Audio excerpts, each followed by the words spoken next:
오늘은 배에 함께 탄 사람들, 이런 주제로 말씀을 전하겠습니다. 사도행전 27장은 이스라엘 나라에서 로마로 가기 위해서 알렉산드리아 호를 탄 사람들이 여행 중에, 항해 중에 큰 광풍을 만나서 위험에 처했으나 바울을 통해서 구원하는 이야기가 여기 기록되어 있습니다. 그 배 안에는 상인들도 있었고 선조도, 선장도 탔고 죄수들도 있었고, 그 죄수들을 호송하는 군인들과 총책임자 율리어라는 백부장도 있어서 모두 276명이 탔습니다. 요즘처럼 그 모터 동력을 이용한 시대가 아니고 돛담배를 통해 바람의 힘을 빌리기도 하고 사공들이 노를 저어서 배를 움직이는 때에 276명이 탈 수 있는 배라면 큰 배였습니다.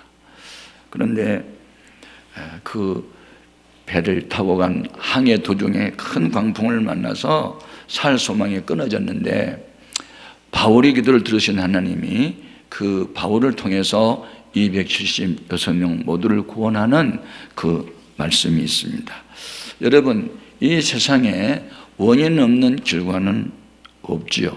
불행도 행복도 다 원인이 있어요. 성공도 실패도, 승리와 패배도 다 원인이 있어요. 그래서 인생이 삶을 살아가는 도중에 어떤 어려운 문제가 있으면 그 원인이 있어요. 그래서 원인을 근본적으로 제거하는 것이 지혜고, 또 그 결단이 인생을 역전하도록 만드는 그런 계기가 될 수가 있습니다. 여러분, 우리 인생살이는 무엇과 같으냐면, 이 말씀을 통해서 준 교훈이 있는데, 광풍을 만나면 원인이 있다. 이게 첫 번째 우리에게 준 교훈이에요. 이 세상은 바다와 같고 우리 인생은 그 바다 위에 떠 있는 배와 같아요. 개인적으로도 그렇고 우리 가족도, 우리 나라도, 교회도, 모든 것은 바다 위에 떠 있는 한 척의 배와 같아요.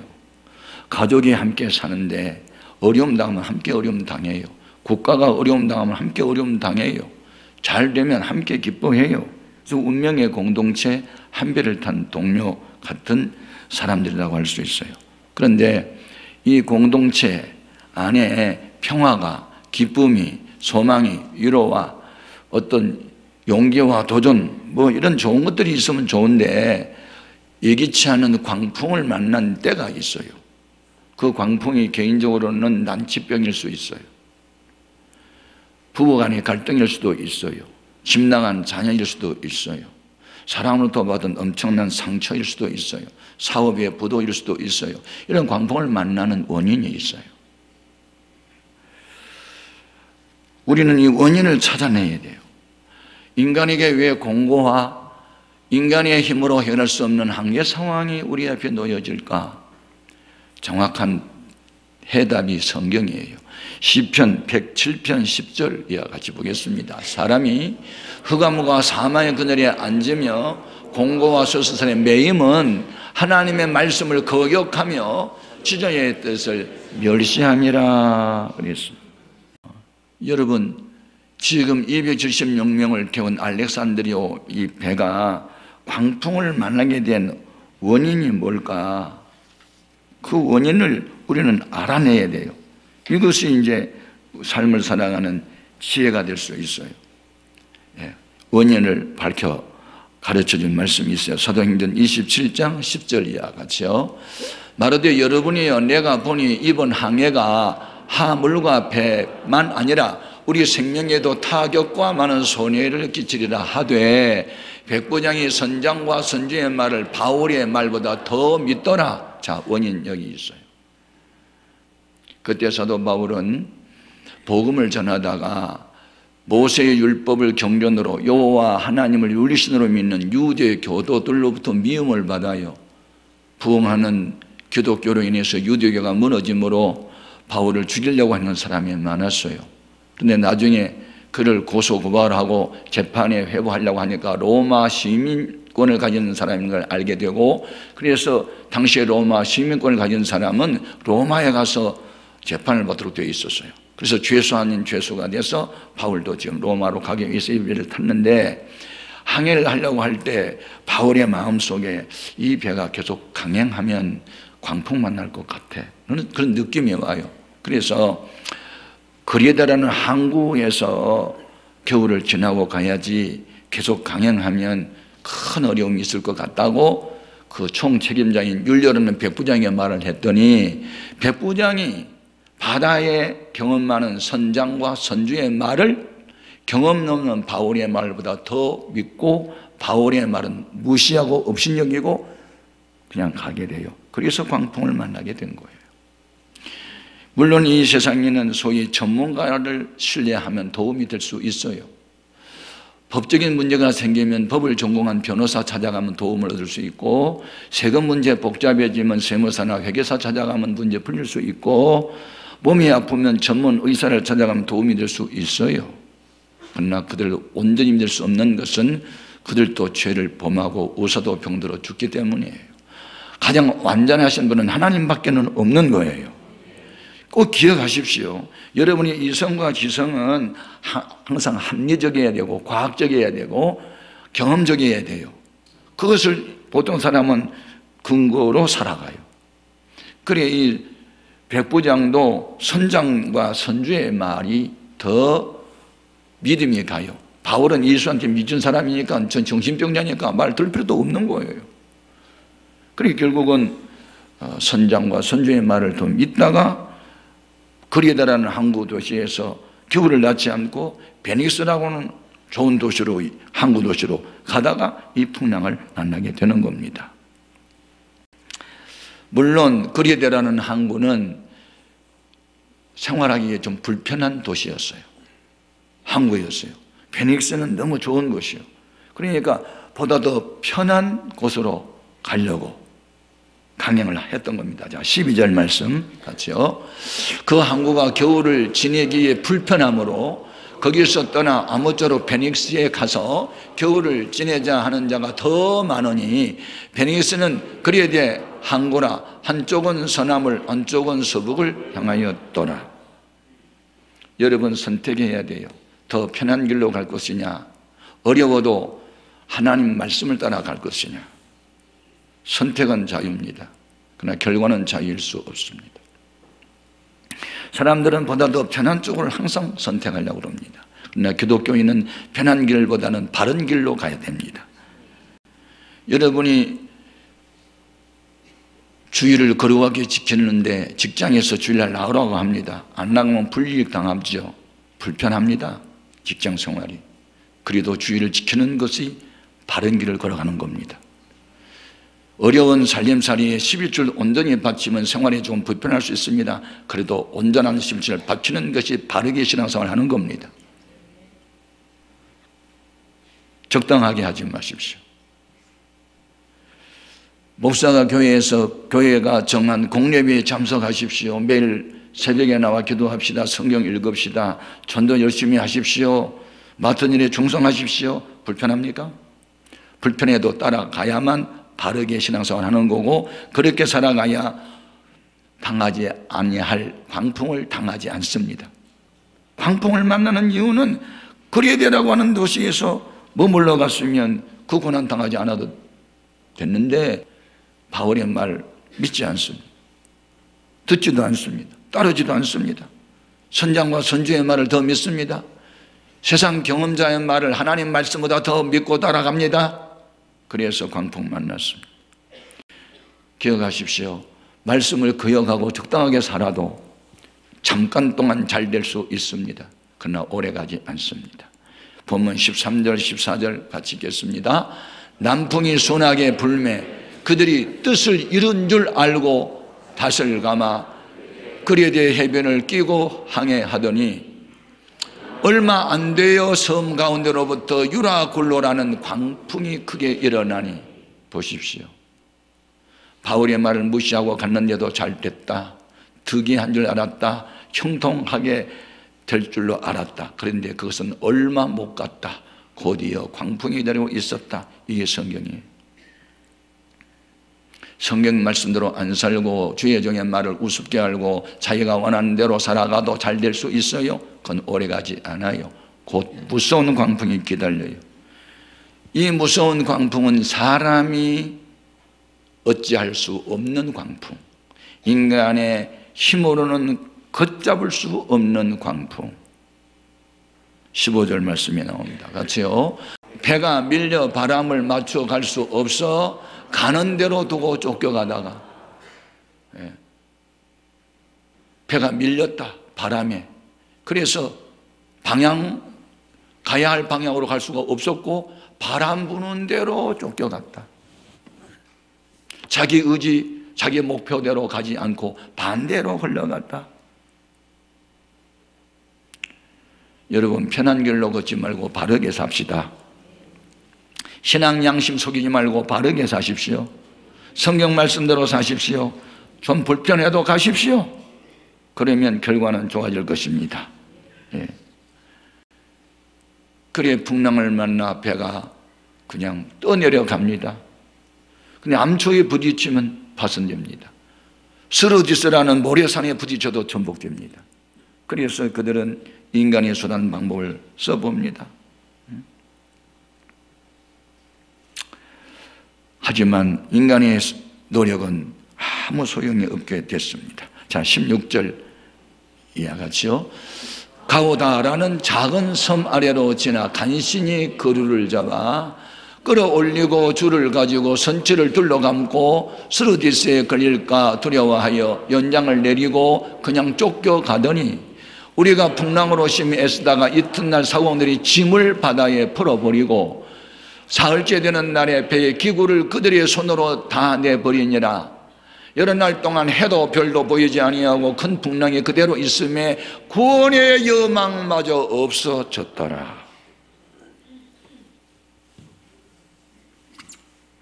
스르디스라고 하는 모래산이 부딪히면 전복되니까 배를 가볍게 하기 위해서 배에 싣고 있던 물건, 짐, 기구 다 버렸다. 생명이 짐보다 기구보다 귀하기에 생명을 구원해 보려고 돈도 쏟고 빚도 내보고 의사도 찾아가 보고 변호사도 찾아가 봤는데 안 됐다, 그런 뜻입니다. 하나님이 하시는 일 사람이 못 막습니다. 하나님이 만든 대자연을 인간은 거스를 수가 없습니다. 기억하십시오.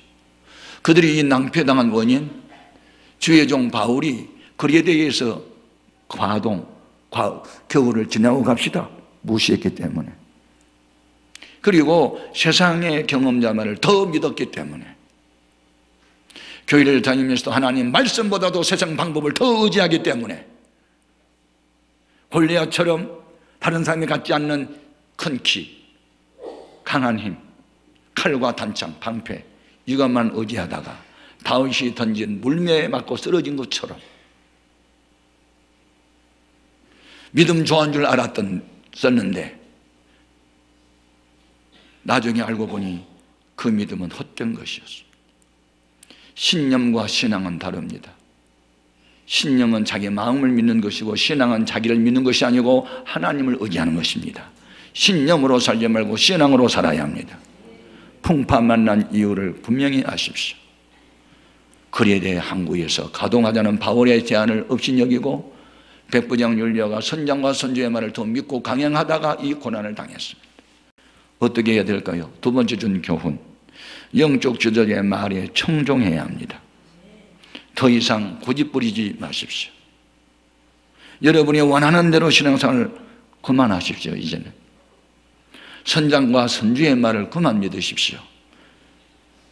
예수 그리스도의 십자가의 복음에 귀를 기울이고 부활의 복음에 귀를 기울이십시오. 사도 바울의 말대로 그들은 큰 타격을 당했고 엄청난 손해를 보았습니다. 살 소망이 끊어졌습니다.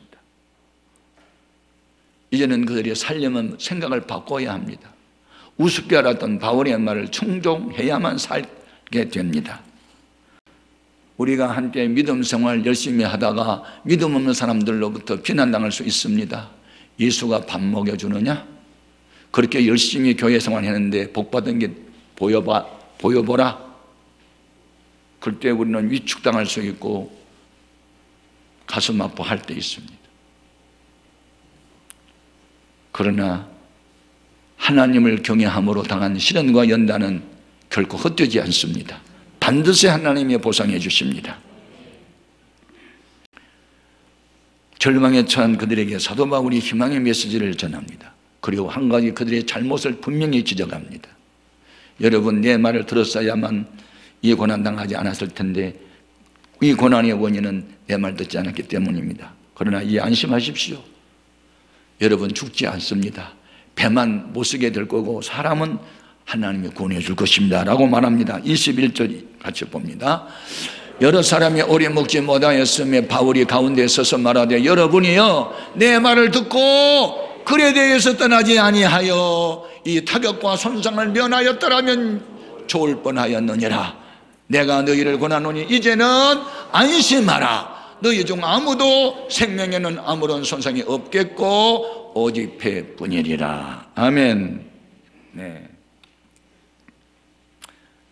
바울은 분명히 그들의 잘못을 지적합니다.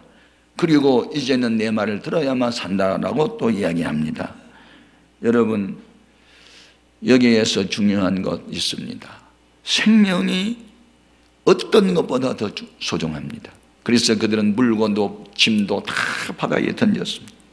건강을 잃으면 다 잃습니다. 생명을 잃으면 재산 소용없습니다. 자식도 소용없습니다. 내 죽는데 그것들이 나를 구원하지 못하니까. 짐이, 기구가, 인간의 수단과 방법이 그들을 구원할 수 없어요. 그런데 여기서 중요한 게 있어요. 그 많은 사람의 생명을 누구한테 맡겼느냐? 바울에게 맡긴 거예요. 왜? 바울은 하나님을 믿는 사람이었기에, 바울은 전도하여 영혼을 구원하는 일에 전념하는 사람이었기에, 바울은 하나님께 속한 사람이었고 하나님 말씀에 순종하는 사람이었기에 그 많은 사람을 제껴놓고 바울 한 사람을 딱 지역에서 이 사람들을 내 손에다 맡기겠다. 여러분, 불신자 가정에서 혼자 예수 믿을 때 주님이 우리에게 말씀합니다. 너의 가족 네가 구원하라. 네 직장 네가 구원하라. 그런 사명의식이 있어야 될 줄로 믿습니다.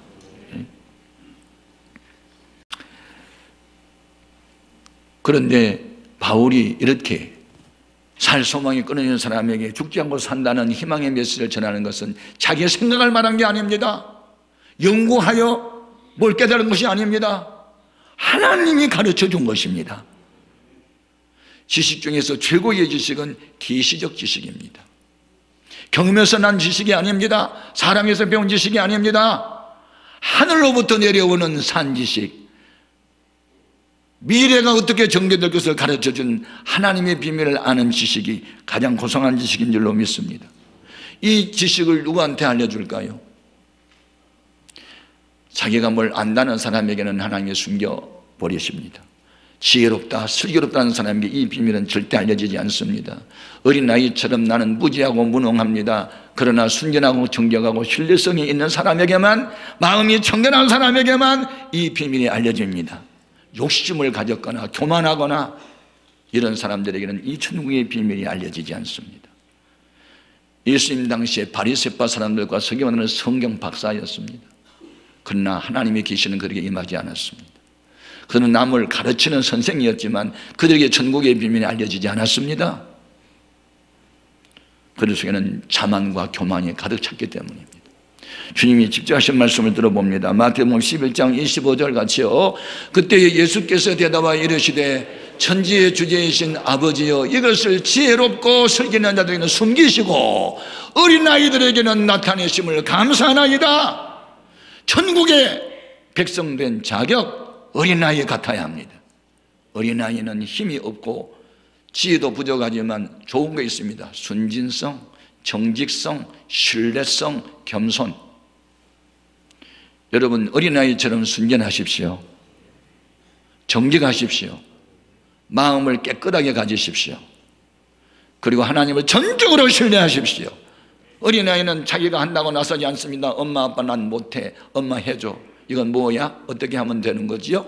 늘 묻고 부모가 시킨 대로 따라합니다. 순전하기 때문에. 여러분 어린아이처럼 순전합니까? 아무리 설교하고 가르쳐도 아닙니다. 나는 내 하고 싶은 대로 할 거예요. 그거 좀 슬기롭고 지혜로운 것 같은데 아닙니다. 사도 바울이 이 엄청난 비밀, 여러분 죽지 않습니다, 살 겁니다 라는 희망의 메시지를 자기가 고안하여 말한 게 아니라니까요.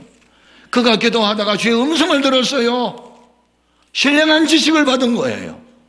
그렇습니다. 우리는 하나님으로부터 음성을 들어야 합니다. 본문 23절 24절입니다. 같이요. 내가 속한 바 곧 내가 섬기는 하나님의 사자가 어젯밤에 내 곁에 서서 말하되 바울아 두려워하지 말라. 네가 가이사 앞에 서야 하겠고 또 하나님께서 너와 함께 항해하는 자를 다 네게 주셨다 하였으니. 바울에게 하나님이 비밀을 알려주시는데 이유, 그가 하나님께 속한 자였기 때문에.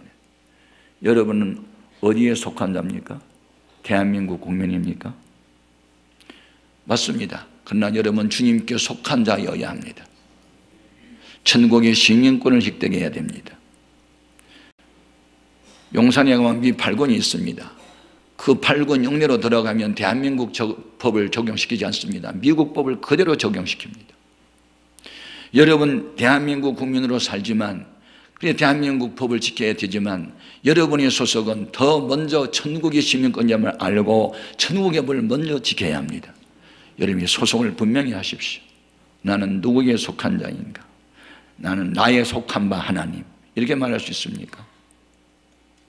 내가 섬기는 하나님. 바울은 그렇게 말합니다. 내가 속한 바 하나님, 내가 섬기는 그 하나님이 어젯밤에 천사를 통해서 이 비밀을 나에게 알려주셨습니다. 예수 믿는 사람의 정체성, 나는 누구인가? 나는 주님의 것입니다. 주님이 기르시는 양입니다. 나는 관리자일 뿐입니다. 모든 것을 소유하신 분은 하나님이십니다. 나의 생명의 소유자가 하나님이십니다. 여러분의 재산도 하나님의 소유입니다. 여러분은 다만 관리자일 뿐입니다. 욕심 부리지 마십시오. 더 많이 갖겠다고 욕심 부리지 말라고요.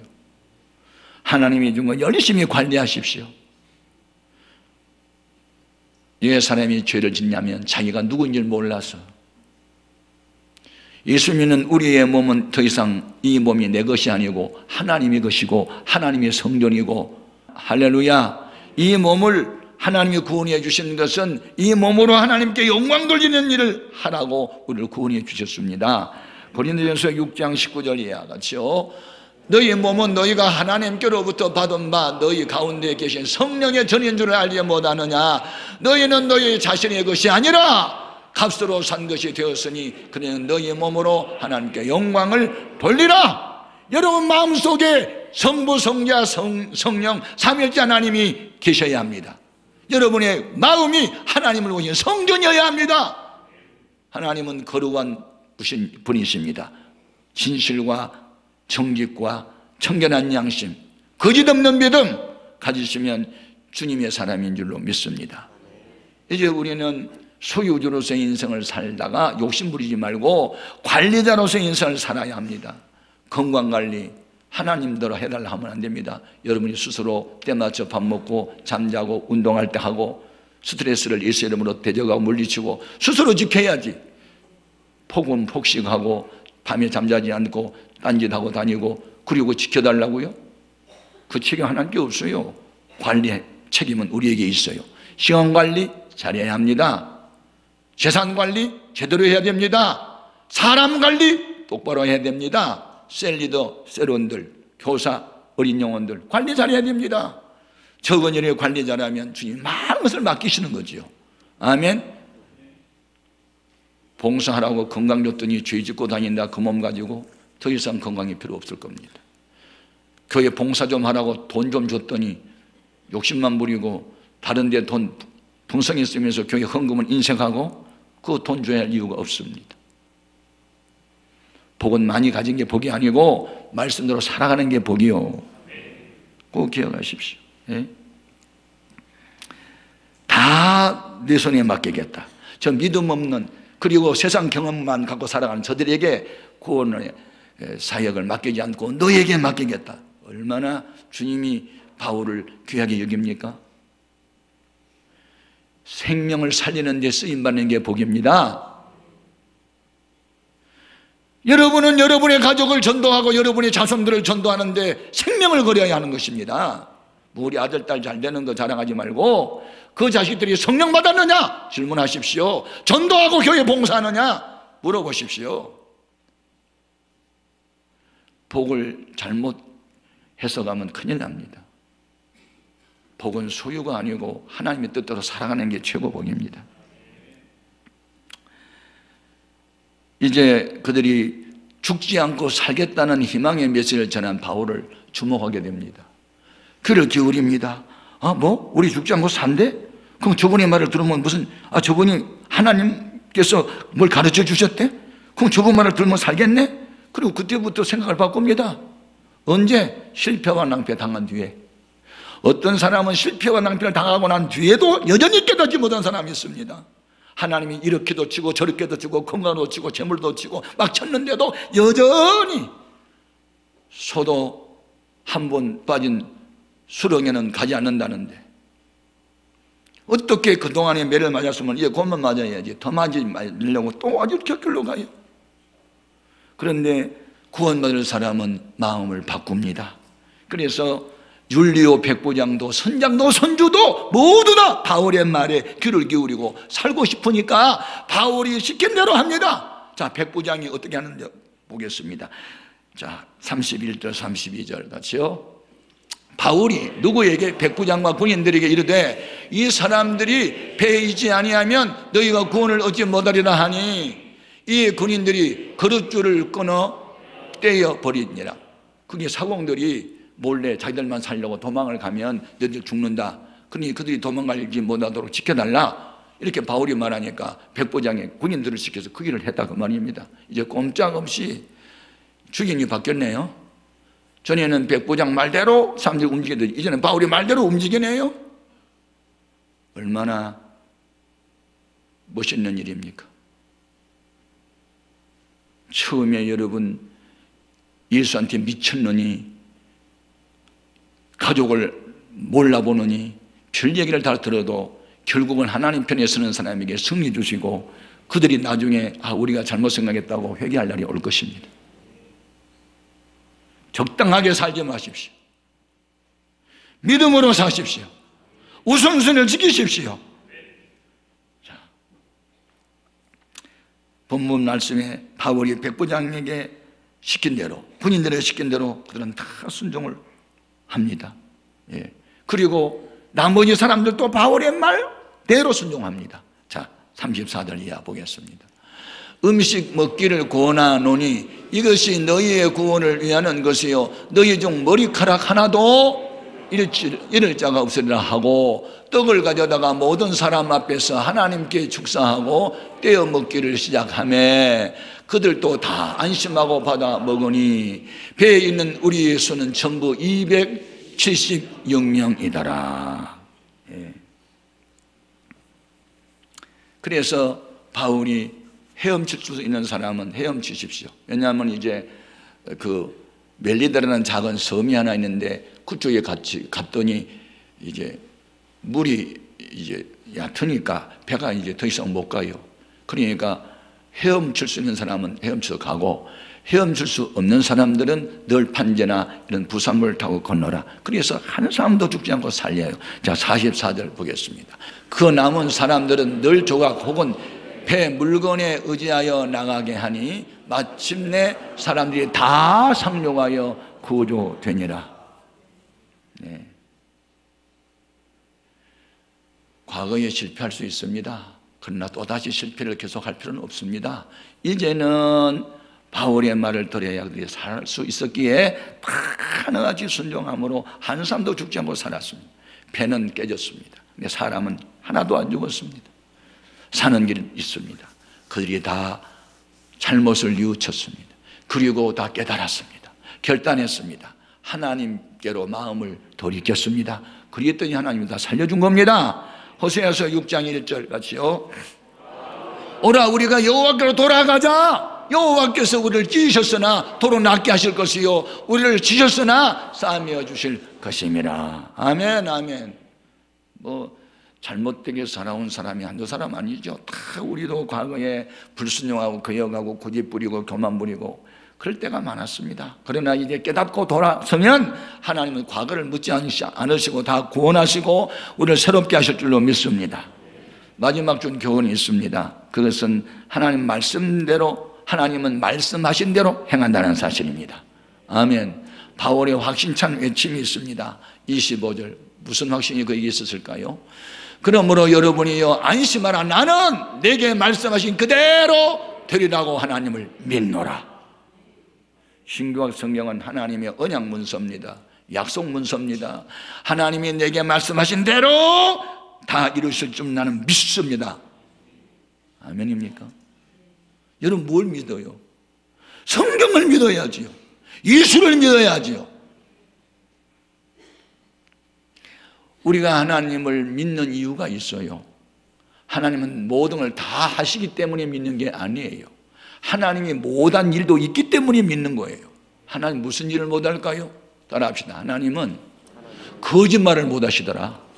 아멘입니까? 하나님은 다 하셔요. 그런데 거짓말을 못하셔. 그래서 하나님 믿는 거예요.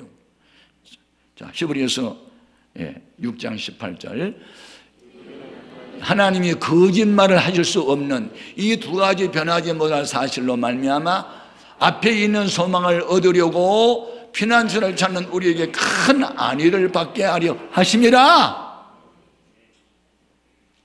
사람은 못 믿어요. 제가 어디 부흥회를 다녀왔습니다. 지쳐있는 상태에서 철야 기도를 인도할 때 안수를 했습니다. 그때 제가 이 치아를 이제 이렇게 틀니를 이제 할 때인데 이게 임시로 해는 이빨이 빠져가지고 어디로 간지를 몰랐어요. 한참 기도하다 보니까 홍 해가지고 다 빠져가지고 어디로 가버렸어요. 그것을 어느 안수 집사님이 보았습니다. 그리고 그날 제 설교를 통해서 은혜 받은 게 아니라 우리 목사님은 이빨이 어디 빠져나간지도 모르고 저렇게 열심히 한다. 그게 감동받았다고 눈물을 흘리며 충성을 다짐하는 모습을 보았습니다. 그런데 그분은 지금 교회 떠났습니다. 그런 현상을 바라보고 감동받은 것보다 말씀이 그를 붙잡아야 됩니다. 여러분 말씀만이 우리를 새롭게 합니다. 말씀이 우리를 거듭나게 하고 말씀이 새 힘을 얻게 하고 말씀이 지혜고 말씀이 결단하는 능력이 됩니다. 하나님이 내게 말씀하신 대로 이룰 걸 나는 믿습니다. 바울의 고백이 우리 고백되어야 될 줄로 믿습니다. 제가 훈련시켜 봤습니다. 두 날개 훈련. 수레바퀴 삶을 삽시다. 매일 성경 읽으십시오. 기도하십시오. 교회 가정한 공예회에 참여하십시오. 전도하십시다. 말씀대로 삽시다. 요새 GPS 밴드 훈련 시킵니다. 어떤 사람은 변화되지만 어떤 사람은 여전히 옛날 모습으로 삽니다. 여러분 사람은 사람을 변화시킬 수 없다는 결론입니다. 우리를 변화시키는 것은 말씀밖에 없습니다. 하나님이 나에게 말씀하신 대로 그대로 이루리라는 믿습니다. 이렇게 바울의 외침이 우리의 외침이 되기를 바랍니다. 이제 말씀을 맺겠습니다. 우리 모두 항해하는 배에 같이 탄 사람들입니다. 가족도 함께 타고 직장도 함께 다니고 대한민국이라는 한 배에 같이 타고 있습니다. 이 땅이 만약에 공산화되면 우리 다 죽습니다.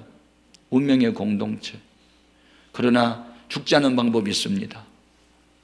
인간의 수단 방법 내려놓고 이제 주의 말씀에 귀를 기울이고 순종하자. 그러면 나 한 사람을 통해서 함께 타고 있는 사람들이 구원받을 수 있다. 이것이 그리스도인의 자존감이고 이것이 우리에게 준 사명입니다. 우리가 바울과 같은 심정으로 살아간다면 대한민국 소망이 있고 여러분의 가족 소망이 있고 우리 해오름 교회 소망이 있고 우리 지역사회 다 소망이 있습니다. 하나님은 살아계십니다. 말씀대로 이루신 하나님. 누구든지 말씀 거역하면 들어가도 나가도 화를 당할 것이나 누구든지 말씀에 순종하면 들어가도 나가도 복을 받게 될 것이니 말씀대로 되기를 바랍니다. 기도하시겠습니다. 천지가 변하여도 하나님 말씀은 영원의 변함이 없음을 저는 믿습니다. 우리 또한 그런 믿음을 갖게 하여 주옵소서. 진리를 경험하라. 진리가 너희를 자유케 하리라. 하나님은 말씀을 보내어 너희를 유령에서 건지시고 병도 고쳐주신다 하셨습니다. 하나님이여, 항해하는 인생들 우리를 불쌍히 여겨 주옵소서. 어떤 이는 광풍에 시달리고 살 소망이 끊어진 사람도 있는데 이제는 주님의 말씀에 귀를 기울이게 하시고 따르게 하시고 과감하게 행동으로 옮겨서 살게 하여 주옵소서. 구원받게 하여 주옵소서. 광명 이 광풍에서 건져 주시옵소서. 환난을 면케 하여 주옵소서. 화가 변하여 복이 되게 하여 주옵소서. 예수님 이름으로 기도드립니다.